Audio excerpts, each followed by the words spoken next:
সেহরির জন্য রান্না করলাম মুরগির মাংস, পাতলা ডাল আর পাতাকপি দিয়ে ইলিশ মাছ ঘাটি।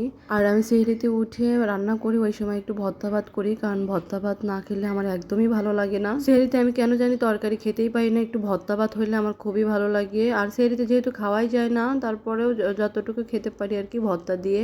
আলহামদুলিল্লাহ আমাদের প্রথম রোজা শেষ হয়ে গিয়েছে, আর এটা দ্বিতীয় রোজার সেহরির জন্য আমি সবকিছু রেডি করতেছি। আর এখানে আমি ভর্তা করব, ডিম ভর্তা আর ডাল ভর্তা করব। এই জন্য মরিচ আর পেঁয়াজ ভালো করে মেখে নিচ্ছিলাম। এখন একটু সরিষার তেল দিয়ে পেঁয়াজ মরিচটা ভালো করে ডলে নিয়ে নিব। আর তারপরে আমি ডাল ভর্তা আর ডিম ভর্তা করে নিব। আমার মতো কে কে সেহরিতে ভর্তা খেতে পছন্দ করেন অবশ্যই কমেন্ট করে জানাবেন। আর সেহরিতে আমি তরকারি একদমই খেতে পারি না, অনেকেই তরকারি খেতে পারে। আর নর বাবার একটু তরকারি লাগে। আর এই যে এখানে মরিচ ডলা হয়ে গিয়েছে, আমি আলাদা আলাদা করে নিচ্ছিলাম। ডালের মধ্যে একটুখানি দিয়ে নিয়েছি, আর ডিম ভর্তার মধ্যে একটুখানি দিয়ে নিচ্ছি। এখানে আমি ডাল ভর্তাটাও করে নিলাম আর ডিম ভর্তাটাও করে নিব। ভর্তা আমি অল্প অল্প করে করতেছি।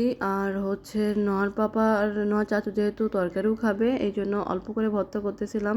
আর ওরাও অল্প অল্প করে ভর্তা খায়। আর সেহরিতে ওই রকম ভর্তা খেতে চায় না, তারপরেও একটু একটু করে দিব আর কি। আমি সেহরিতে ঠান্ডা ভাত খেতে পারি না, একদম ধোয়া ওটা গরম ভাত হলে আমার কাছে বেশি মজা লাগে মানে খেতে। যেহেতু সেহরিতে খাওয়াই যায় না, তারপরে যদি একটু গরম ভাত হয় তাহলে একটু খাওয়া যায়, ঠান্ডা ভাত হলে আমি খেতে পারি না। আর এখানে নোয়ার পাপার জন্য দুধটা জাল দিয়ে নিচ্ছিলাম। আমার খাবার রেডি, এখন সবাইকে ডাক দিব। আর আমি সব প্লেটে খাবার বেড়ে ফেলেছি। আজকের ভিডিওটা এই পর্যন্তই। আর আমাদের ভিডিওটা কেমন হয়েছে অবশ্যই কমেন্ট করে জানাবেন।